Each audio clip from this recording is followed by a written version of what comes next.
Ain't going nowhere. So this here's just a cylinder stop. It just blocks the cylinder up. That way the whole complete module builder can't settle down as it's going down the road. I think we should be good to go. I think we need new lights.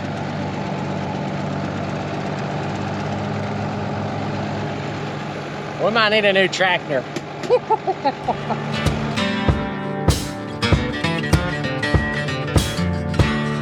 It's October 15th this morning. We are getting these builders all hooked up, ready to go. With the second builder, we're getting going and hooking it on the 7810 of my brother's. Vito's gonna pull it out of the weeds. We're gonna run it over to my brother's shop. That way we can work on it a little better if we need any parts or anything. Make sure it's good to go.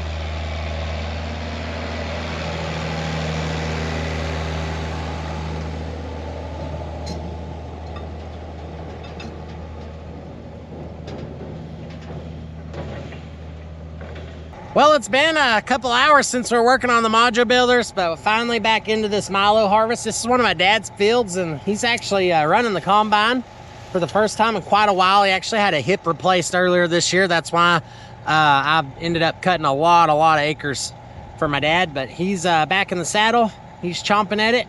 So I am taking over Cheeto's job for right now because they're working on more module builders and stuff. Playing secretary and grain cart. And here Eddie comes. Got some good looking grain out here. Pretty good looking heads. It's a 9860 John Deere combine. Got a 30-foot 630R rigid header on it. Looks good. I'm gonna go the other side so I don't get dusted out.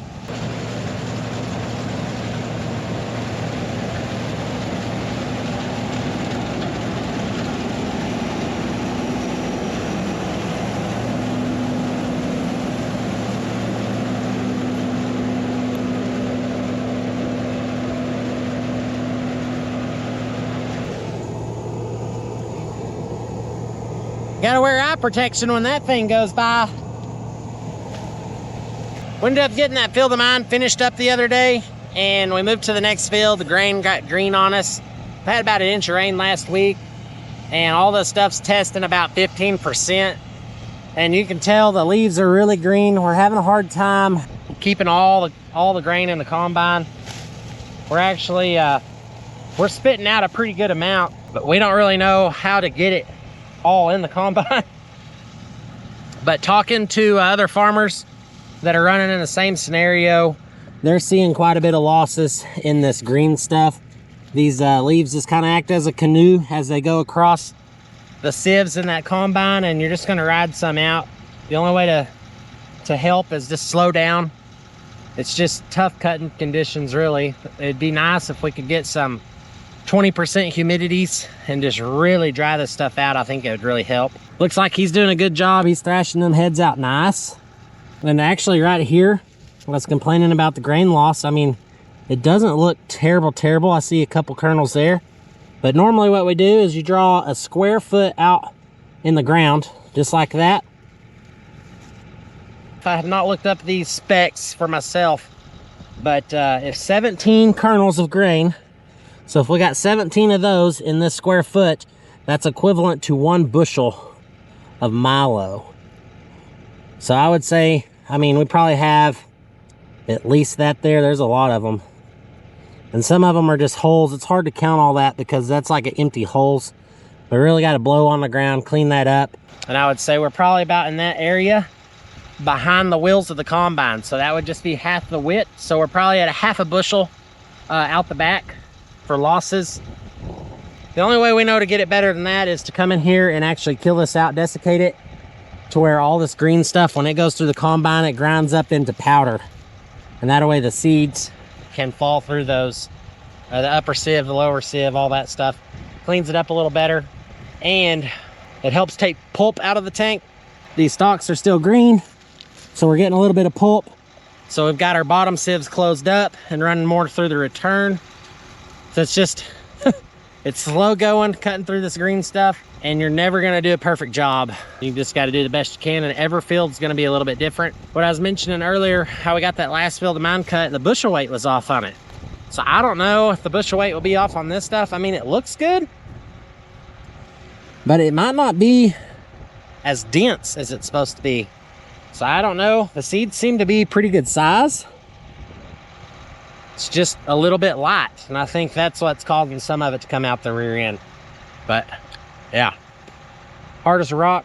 My dad has this pivot and 2 more that are ready to go. And then we will be jumping into hopefully some cotton harvest on Friday. Today is Tuesday. I actually killed some cotton yesterday, so we'll give it 3-4 days.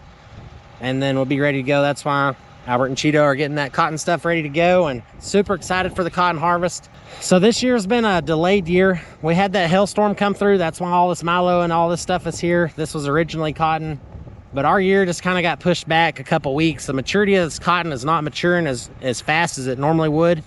It's October 15th today, and normally we would be 15 days into our cotton harvest right now. And right now we have not even started on the first field. I think it's going to be October 20th before we get to start. So that's actually 20 days behind schedule of what we would traditionally be getting into the cotton harvest. I think Eddie can make it back on this pass, and then we'll dump on the go going back. Grain cart's empty. Just got the first truck loaded up just a while ago. It's a little after lunch. Had a dewy morning.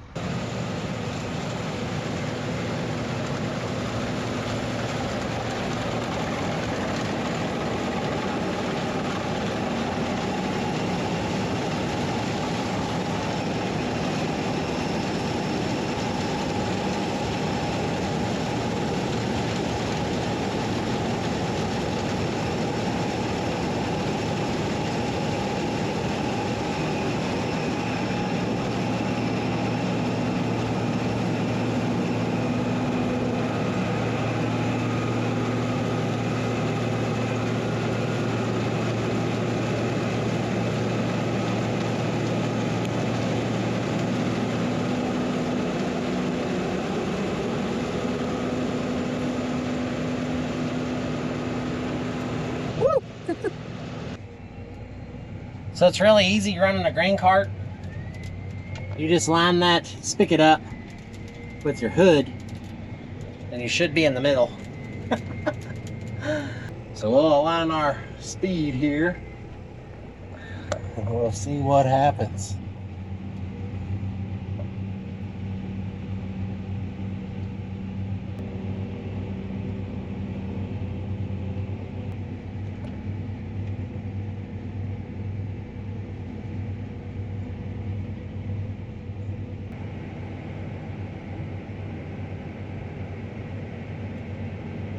So we got a little bit of dilemma here. Pivot's parked in our way. Pivot's broke down. This is a T&L pivot. It's a hydraulic pivot. It's drove by a little Dutz air-cooled diesel engine down here at the pivot pad, and it actually runs oil through these 2 lines. And this thing, I don't know, it got stuck something. But I've got to jump up here with the 9/16, I believe. And we got this valve right up here. We got to adjust that valve, pull on these wires, and get this pivot back in line. That way we can move it out of the way so we can combine this grain through here. We got some of these little sucker heads coming in, but luckily they haven't made any grain, so they're actually going out the back of the combine. But we need to get this mature grain out before these start to make seed. So I'm gonna hop up here, see what I can get done. So I think I kind of got it going. So there's a little valve right there. You can see that plunger on the left and the right. That's all the way out. It's all the way out to the south right there. So that's not really very good. So what I gotta do is tighten this one. And you got to be careful, because when you tighten these cables on these, that oil flow, it'll throw you off top of the pivot. So I don't have my magnet to magnet the camera. I'll do my best up here, try not to fall off, but we're at least getting it straight. We're getting it moved. It's just going to take some adjustment up here to get it in line. Okay, so I just had a wild experience up here. Oh man, these little cables are really sensitive. That's what pulls that plunger. You hop back under here and we'll see what we got. So it's still bypassing now over here on this left-hand side. There goes my dad. It's getting there though. We just got to go a little bit farther. So y'all hang on. I'm gonna hit this.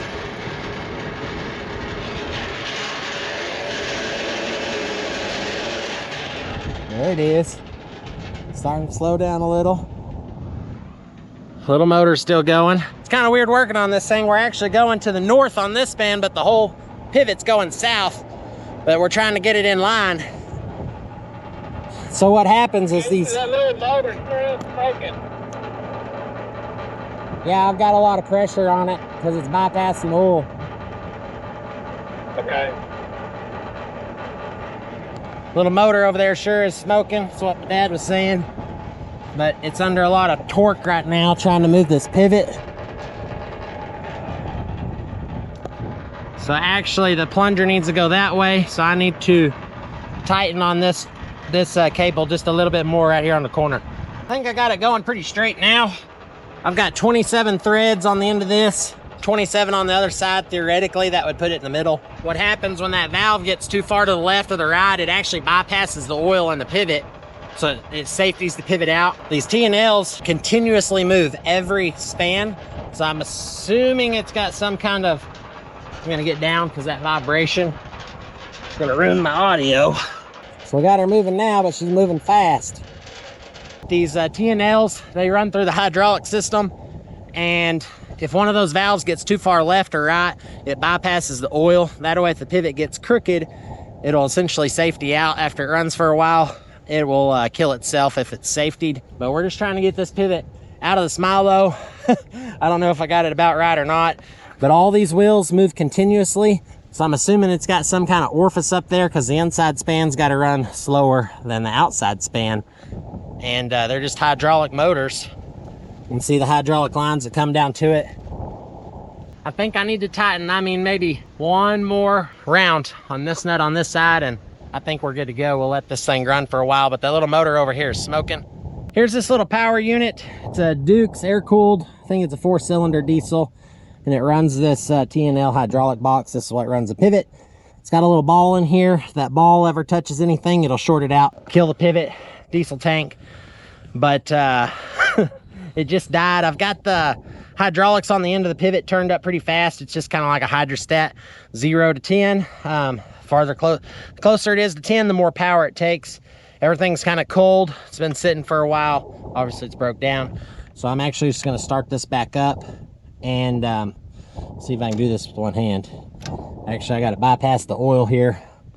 Murphy switch.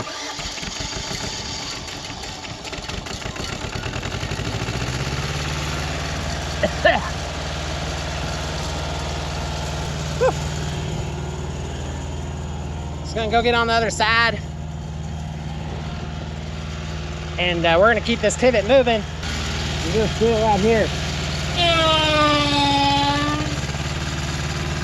All right, there she goes. I was putting a lot of pressure on it a while ago. That way I can move them valves up there and get this thing straightened up. I'll probably go to the end of the pivot right now, and we'll actually slow it down to where it's not trying to move so fast. It takes a lot of power to move this pivot. It's a lot of oil to circulate up and down these pipes. It's probably a 1/4 mile times 2 half a mile of oil, and roughly a 1-inch pipe tube hose.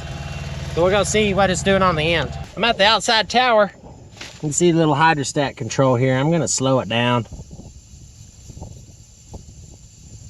Put it like on 2.5 right there. But if you look really close, this tire is moving.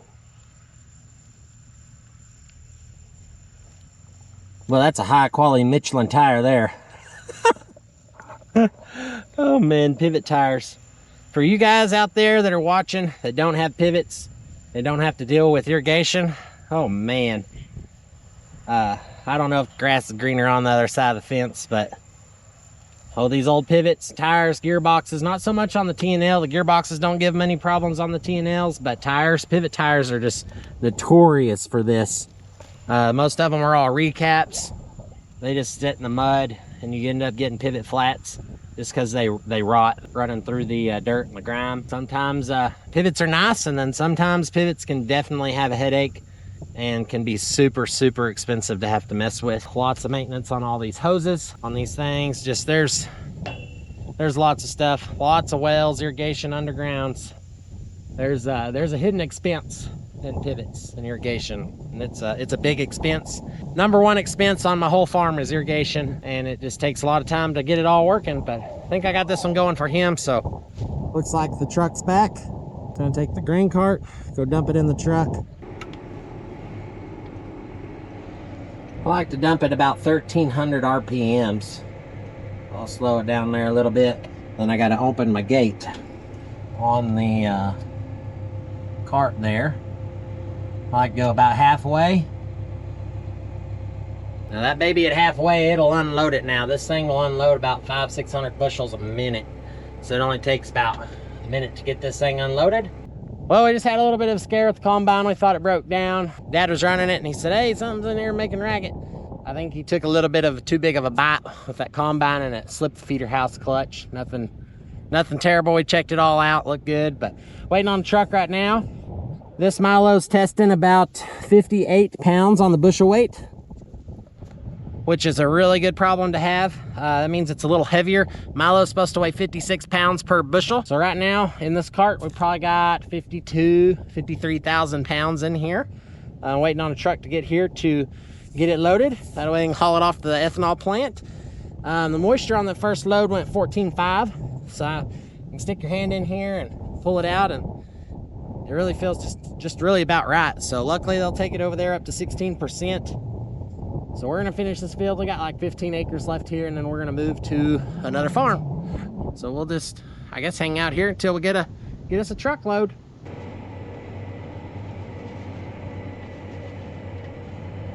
You know we're getting serious when we turn the lights on. We're gonna finish cutting this truck. We got moved fields. That other field, we ended up getting it done, moved over here to another one. This is a 120 acre pivot. Grain's doing pretty good. And it's a lot drier than that grain we were cutting just a while ago. Thrashes out really easy. So I think this is a lot better deal. It's just we're battling these green stalks out here, these green leaves. The combine doesn't have the best lights, I'll say that. My dad just called me a while ago wondering how to make the corner post lights turn on inside the cab. I was like, nope, we ain't got those. So here he is.